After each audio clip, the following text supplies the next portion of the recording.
नमस्ते साथियों, यहाँ पर आप पत्र देख रहे हैं। राज्य शिक्षा केंद्र का यह पत्र है और इस पत्र में विद्यार्थियों के बस्ते के वजन और कक्षा 1 से लेकर के कक्षा 12 तक विद्यार्थियों के गृह कार्य के संदर्भ में महत्वपूर्ण जानकारी दी गई है। एक रिमाइंडर पत्र यह जारी किया गया है। तो साथियों, इस पत्र में जो जानकारी दी गई है इसी बारे में इस वीडियो में जानते हैं। और इसमें जैसा कि विषय वस्तु है इस पत्र की कि बस्ते के वजन को कम करने हेतु मध्य प्रदेश शासन द्वारा जारी निर्देशों के सुचारू क्रियान्वयन के संबंध में यह पत्र है। और इस पत्र में जो विवरण है वो विवरण जानना आवश्यक है और उसी के अनुसार हमको पालन भी करना चाहिए।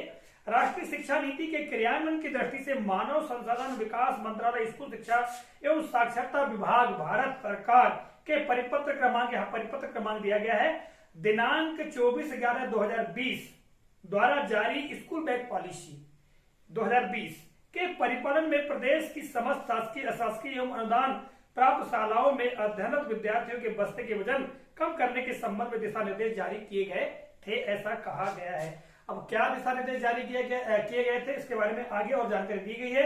बिंदु क्रमांक 2 में कहा गया है कि संदर्भित पत्र के बिंदु क्रमांक 2.1 एवं 2.11 के अनुक्रम में प्रति माह चयनित विद्यालयों में बस्ते की जांच की जानी है।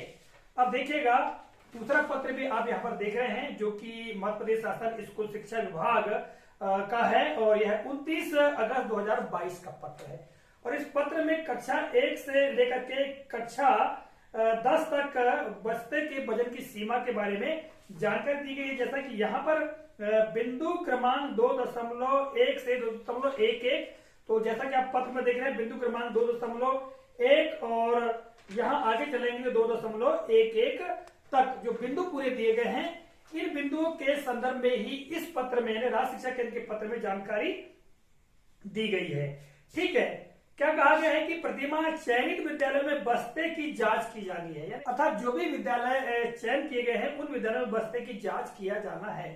आगे कहा गया कि इस हेतु आपके जिले के प्रत्येक स्तर पर की जाने वाली मॉनिटरिंग के दौरान यह सुनिश्चित करें, जिस भी स्तर पर चाहे किसी के द्वारा भी मॉनिटरिंग की जा रही हो उनके द्वारा बस्ते के जो वजन के बारे में यहाँ कहा गया है कि सुनिश्चित करें कि विद्यार्थियों के संदर्भित पत्र के बिंदु क्रमांक 2.1 के परिपालन में बस्ते का वजन निर्धारित सीमा में है।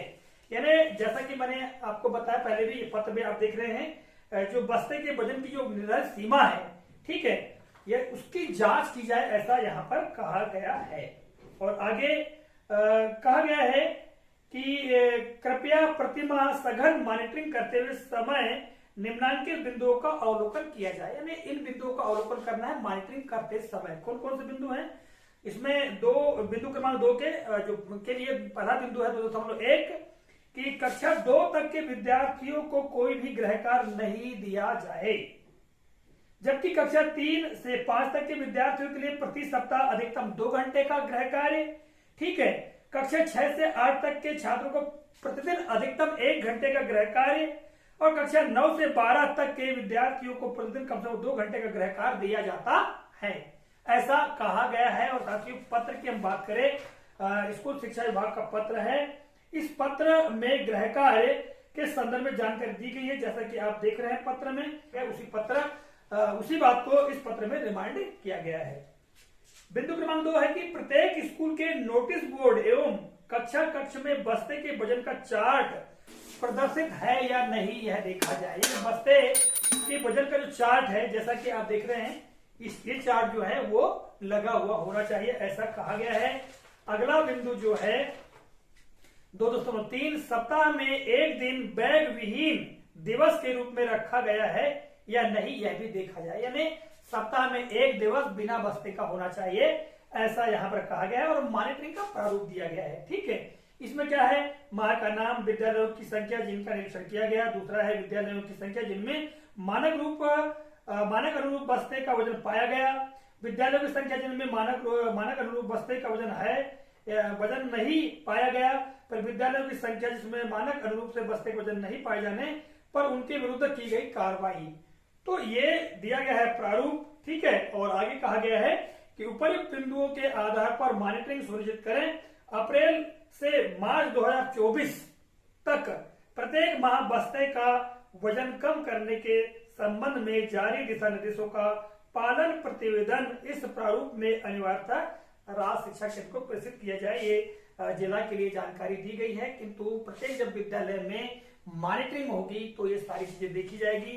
साथियों, हम पुनः जो मध्य प्रदेश शासन इसको शिक्षा विभाग का पत्र है उस पत्र का अवलोकन कर लेते हैं और जो मुख्य बातें हैं उन पर नजर डाल लेते हैं। तो मैंने आपको अभी बताया कि कक्षा 1 से लेकर के 12वीं तक के विद्यार्थियों को कितना होमवर्क दिया जाना चाहिए। अगले क्रम में जो कहा गया है कि प्रत्येक स्कूल के नोटिस बोर्ड एवं कक्षा में बस्ते के वजन का चार्ट लगा हो, ये भी कहा गया है। ठीक है, आगे शाला प्रबंधन समिति के द्वारा ऐसी समय सारणी तैयार की जाए जिससे विद्यार्थियों को प्रतिदिन सभी पुस्तकें, अभ्यास पुस्तिकाएं, कापियां नहीं लानी पड़े और बस्ते का वजन निर्धारित सीमा से अधिक न हो, यह भी इसमें कहा गया है। अगला है कि शाला प्रबंधन समिति कक्षा 8 तक के विद्यार्थियों के लिए अभ्यास पुस्तिकाओं, वर्कबुक एवं अन्य आवश्यक सामग्रियों को शाला में ही रखने की व्यवस्था सुनिश्चित करे, ये भी कहा गया है। अगला है कंप्यूटर, नैतिक शिक्षा एवं सामान्य ज्ञान के लिए कक्षाएं बिना पुस्तकों के लगाई जाए, यानी कंप्यूटर, नैतिक शिक्षा से संबंधित या सामान्य ज्ञान से संबंधित जो कक्षाएं हैं वो बिना पुस्तकों की होना चाहिए। स्वास्थ्य, शारीरिक शिक्षा, खेल एवं कला की कक्षाएं बिना पुस्तकों की लगाई जाए, यह भी कहा गया है। अगला है स्कूल बैग हल्के वजन के हो जो कि दोनों कंधों पर आसानी से फिट हो सके। विद्यार्थियों को शाला में ट्रॉली बैग लाने की अनुमति नहीं होगी, ट्रॉली बैग नहीं लाना है, ऐसा कहा गया है।